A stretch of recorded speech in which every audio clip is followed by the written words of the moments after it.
जय श्री कृष्ण, जय श्री राम, जय गौ माता, जय राधे श्याम। आप देख रहे हैं तुलसी तपोवन यूट्यूब चैनल और इस वीडियो में हम चर्चा कर रहे हैं एकादशी के लिए।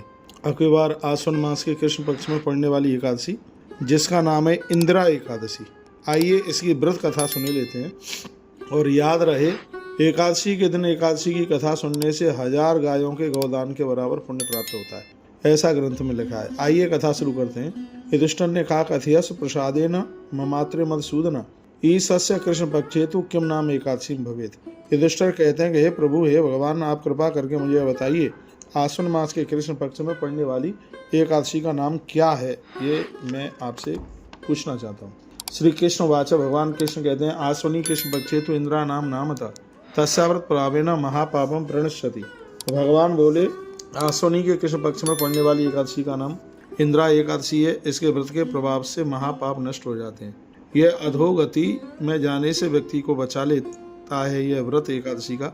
हे राजन, आप सावधानी पूर्वक पाप विनाशिनी इस एकादशी की कथा को आप सुनिए। यस्सा स्वर्ण मात्रेण वाजपेयी फलम लभेत पुरा कृत युगे राजन बभूव नृपनंदन। भगवान कहते हैं, इस कथा को सुनने से वाजपेयी यज्ञ का फल प्राप्त होता है। हे राजन, पहले के सतयुग में माहिष्मती नगरी के राजा इंद्रसेन हुए थे। वे यशस्वी राजा धर्म पूर्वक प्रजा का पालन करते थे।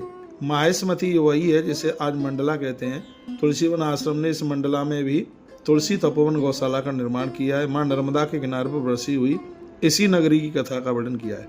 माहिष्मती के स्वामी राजा भगवान विष्णु के परम भक्त थे। पुत्र पौत्र तथा धन धान्य से संपन्न थे। वह अध्यात्म तथा ध्यान करने में अपना समय लगाते थे।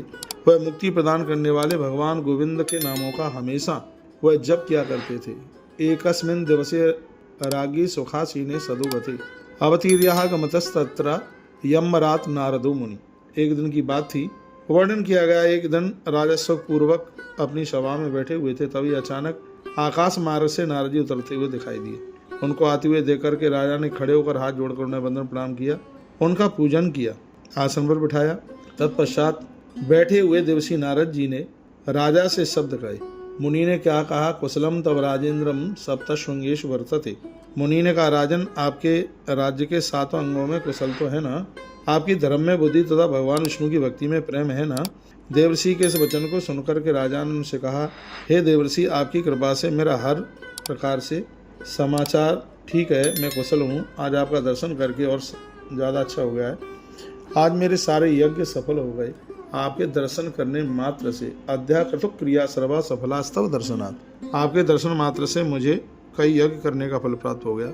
नारद जी ने कहा, हे राजन, आप मेरे विस्मित करने वाले वचन को सुनो। राजन, मैं ब्रह्मलोक से यमलोक में गया। यमराज ने मेरी भक्ति पूर्वक पूजा की और मैं श्रेष्ठ आसन पर बैठा। धर्मशील तथा सत्यवक्ता पुरुष यमराज की सेवा में लगे हुए थे। उनके पुण्यों को करने वाले, किंतु व्रत में कमी होने के कारण आपके पिता को मैंने यमराज की सभा में देखा।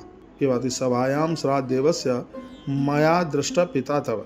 मैंने तुम्हारे पिताजी को देखा, अनेक पुण्यों को करने वाले, किंतु व्रत में कमी होने के कारण आपके पिता को मैंने यमराज की सभा में देखा। उन्होंने जो संदेश दिया उसे आप सुनो।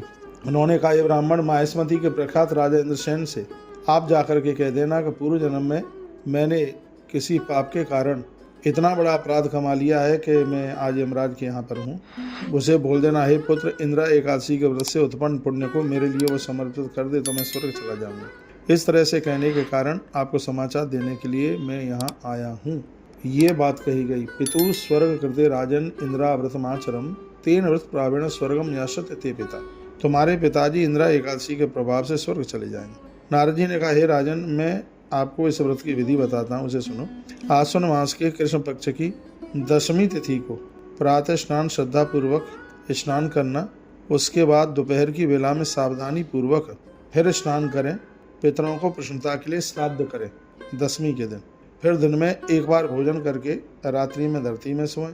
पुनः सुबह एकादशी के यानी सवेरे स्वच्छ जल से स्नान किया जावे, धुले हुए कपड़े पहना जाए। उसके पश्चात भक्ति भाव से उपवास किया जावे।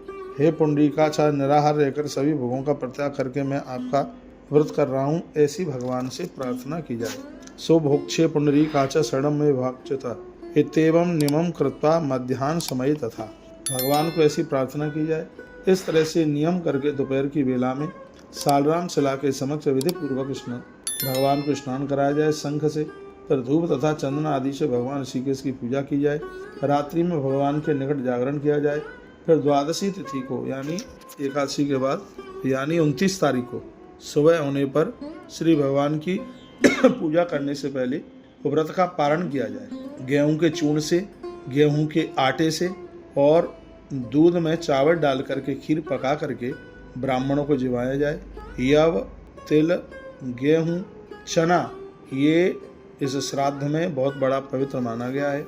द्वादशी के दिन गेहूं का दान किया जाए, जौ का दान किया जाए, तिल का दान किया जाए। इससे पूर्वजों को बहुत बड़ी संतुष्टि मिलेगी। इसमें बिल्कुल कोई भी संशय वाली बात नहीं है, ये बात कही गई। इसके लिए बड़ा अच्छा सा श्लोक है।